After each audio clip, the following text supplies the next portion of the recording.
Today I'm going to talk about a demo that I'm going to show you how to take a RSS feed and transform it into a news post on SharePoint. On my current environment that I intended to build this for, scripting has been turned off, so the RSS web part does not work, or it doesn't even show up. It does have embed, but it doesn't give the desired effect I want. When I did this procedure, it looks exactly what I was looking for. A way of looking at news on SharePoint without any problems with any kind of restrictions, and able to disseminate the news information that I wanted. Okay, so let's dig in. What I got showing right now is my SharePoint site. I literally just created a site, stripped everything off of it, and then I put some collapsible sections in here to display the articles. Okay, and as you see, I grabbed the 4 news services from the 4 different military services: Army, Navy, Marines, and Air Force. Now, I know there's Coast Guard and Space Force out there, but this is just for demo purposes, so I just wanted to show you that there is a way of doing this. Okay? So the way you look at it is, you open up the section you want to look for, and there is a news web part in here, and I have it set it up for hub, so that way it shows the most latest in the big window, and then all the subsequent ones before it to the right. Now, some of these have more than 3, so let me load this one, and you'll see all. Okay, now be careful with the see all, because it's going to probably show you every single one of them unfiltered, so it's best to stay in this window. This is going to show the last 4. Now, I can actually filter it also, so it only shows so many days into the past, but I haven't done that here. I just left it wide open. Okay, and the way it works is you click on the post you want to look at. It'll open up that actual site page that it gets created, and it will say the title of the thing up here, and then down here it'll give you the summary of what's on the RSS feed, and then if you want to read the full article, there's a hyperlink right here that takes you straight to it. As you can see, it goes right to the NavyTimes.com website. Okay, so when you click on it, it should open up the article. It's loading. As you see, it brings it up.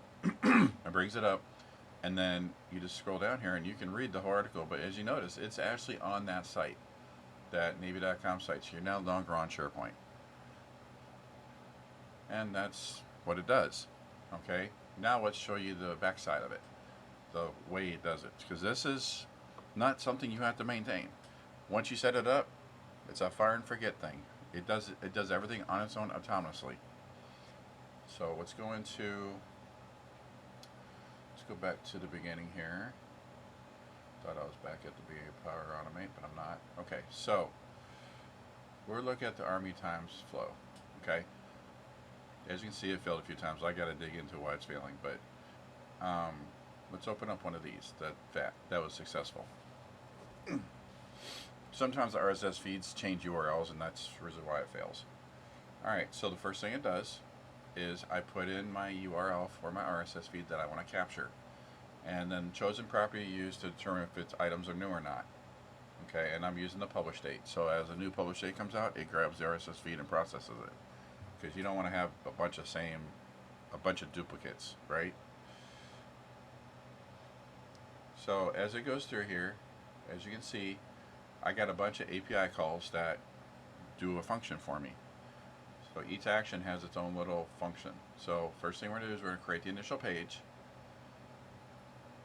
Then I go in here and I figure out that page it just created. I pull it in here and I filter it so that way only one result will come back. And then on the compose step, what I do is I grab the ID number from that one item and store it as a string in a variable. The compose is like a variable. And then I get the file content from this file, and then I check out the page, because in order to write to a site page, you have to check it out first. And then I push some blank schema, which is on here. This is a sample page that I made. I use this as a template, and then I just overwrite what I need to, right? So like the title is going to be something different. The body is going to be something different, which is going to be the feed summary. And then, of course, there's a little hyperlink under here as well that I added on after the fact. Okay.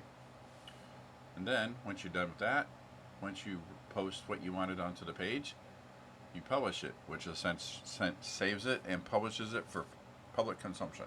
Okay. And then, the very last thing this thing does is it writes in the type of feed column that I made in the site pages library. I write to what kind of feed it is, so I use this to filter my collapsible sections. Okay, so now let's go into the configuration side so I can show you how it really works. So in here, of course, you've seen this part where I put the URL in there. Now this will work with any RSS feed anywhere.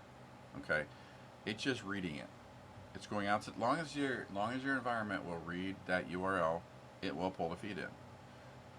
And then, of course, I set the chosen property to determine if it's new, is the publish date. Now, creating an initial page.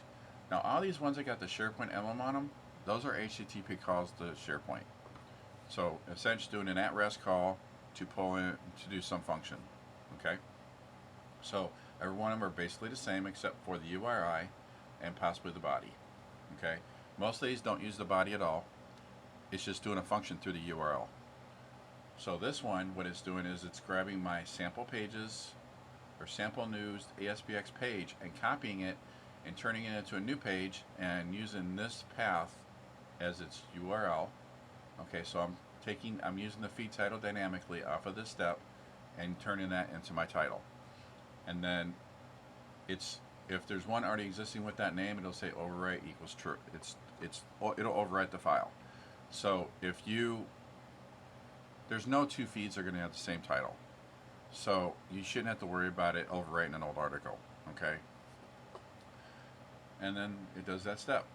Next thing we do is we'll go down to get files. Okay. Get files actually produces a table, but because of my filtering the way I got it set up, it's only going to pull in one row every time. So as you can see, it goes to the site pages library and it does an OData filter. Now the file leaf ref, that's just the internal name of the name column. So it's saying when the name equals, that's what EQ is, the feed title.aspx. Because remember, the file name isn't just the title. It has an extension on it because it is a file. So you got to put .aspx on the end. It's an ASP file, that's why. Okay, so now it only produces one item. Then we come down to compose. Now this compose acts like a variable in this case. So it's saying take the output of the previous step and look in the body value and extract the first. That 0 represents the first record because you know everything starts with 0 in computers. And then grab the ID column from that record and save it to the compose step. Okay.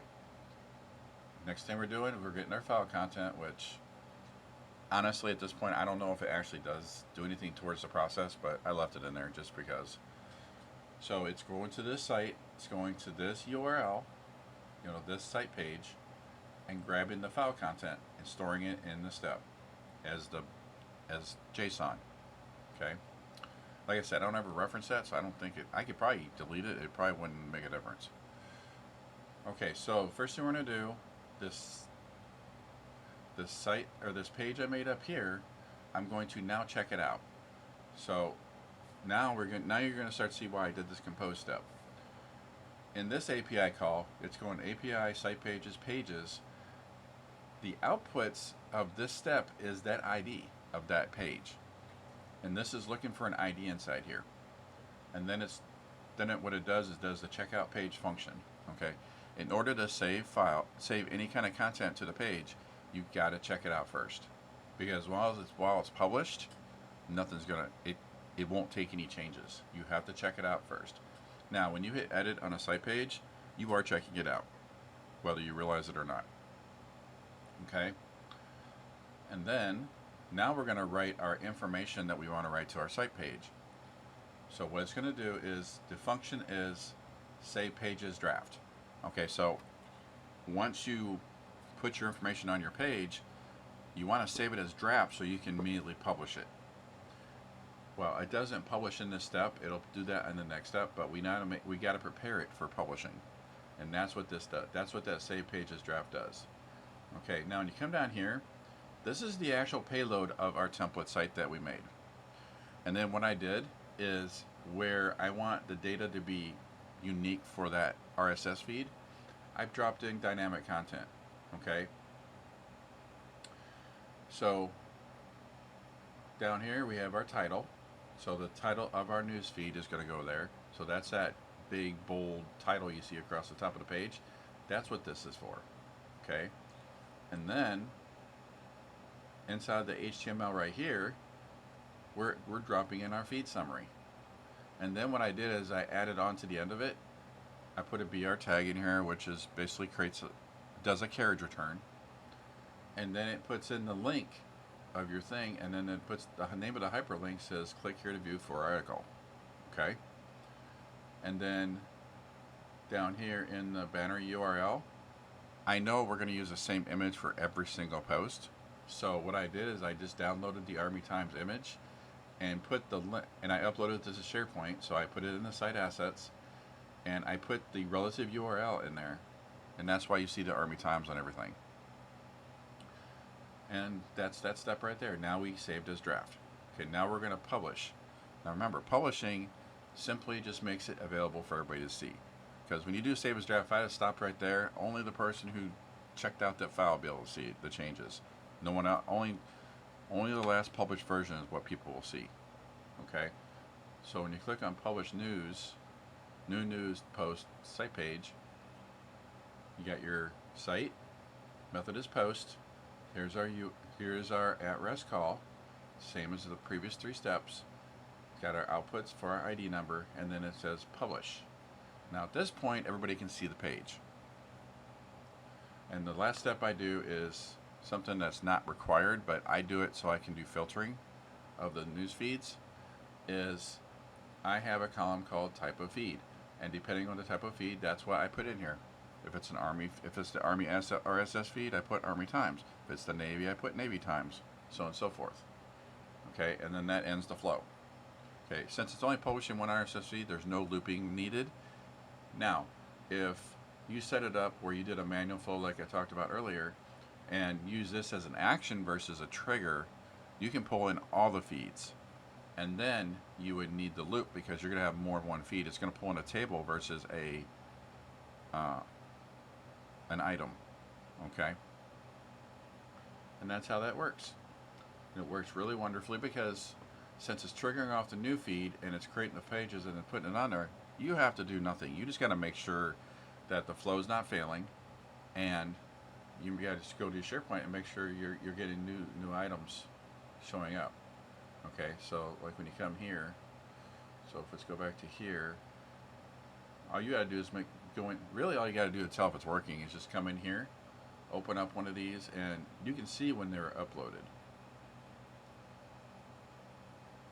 So these are off like 5 days ago. So Friday's when they did this. And if people view it, you can see if they viewed it too. And as a side effect, because it's a news thing, it'll actually send you, if you got news that gets published and you don't go and look at it within a couple days, you'll get an email from SharePoint saying, hey, you got some new news that you missed. You might want to go check it out. You know, it's just a simple thing. So like if I open up my Outlook here, I got one the other day, that's how I know it does it. Come on, open.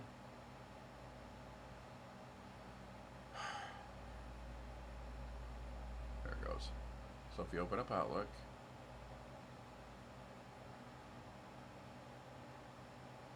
okay, it's being difficult for some reason. Yeah, it's not wanting to open for some reason. But trust me, you get one. And it's not spam, it's just something that, you know, it's trying to help you out. But that's it. I hope you liked the demo, and if you have any questions, let me know. And I hope you have a wonderful day.